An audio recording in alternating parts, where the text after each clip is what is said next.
Digital payment एवं digital literacy को लेकर आज कोटा में सेमिनार का आयोजन किया गया।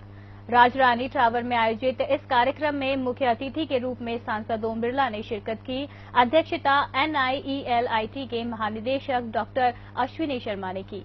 विशिष्ट अतिथि के रूप में कोटा दक्षिण विधायक संदीप शर्मा मौजूद रहे। सेमिनार में डिजिटल पेमेंट को लेकर प्रेजेंटेशन दिया गया, साथ ही लाइव डेमो कर लोगों को ऑनलाइन पेमेंट सिस्टम के बारे में जानकारी दी। समारोह में इसकी RGCSM स्किल ऐप लॉन्च की गई, साथ में डिजिटल लिटरेसी पुस्तक का विमोचन किया गया। कार्यक्रम को संबोधित करते हुए सांसद बिरला ने कहा कि डिजिटल इंडिया व मेक इन इंडिया से लोग जुड़े हैं। पहली बार 3 साल में सरकार पर भ्रष्टाचार के आरोप नहीं लगे। 65 साल बाद देश में आर्थिक स्वच्छता का काम हो रहा है। देश ईमानदारी की ओर बढ़ रहा है। डिजिटल लिटरेसी से नौजवान स्किल डेवलप कर रहे हैं।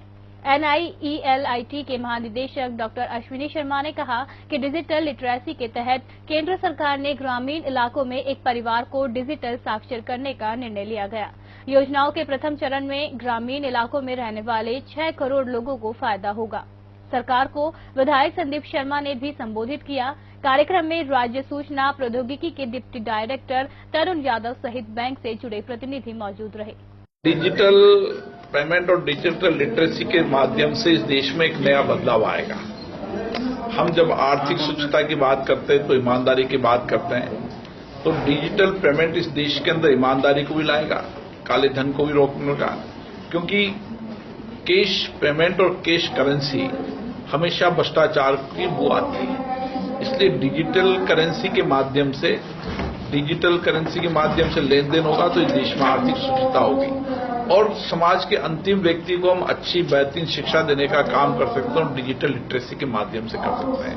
इस 125 करोड़ जनता के अंदर गांव के अंतिम व्यक्ति तक को बेहतरीन शिक्षा, सारे देश और विश्व की अच्छी शिक्षा देने का काम होगा तो डिजिटल लिटरेसी के माध्यम से होगा। सरकार का ये सोच है कि यदि आम नागरिक डिजिटली लिटरेट होगा तो जो भारत सरकार की जितनी भी सुविधाएं जो टेक्नोलॉजी के माध्यम से सरकार देना चाहती है वो उनको मिल सकेगी।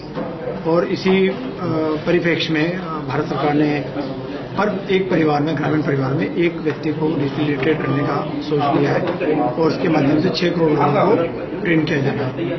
और दूसरा ये कि जो अभी GST स्किलिंग की बात चल रही है या डिजिटल पेमेंट की बात चल रही है, ये दोनों जो योजनाएं हैं ये जब भी रोल आउट हो सकती है जबकि आदमी डिजिटली लिटरेट होगा।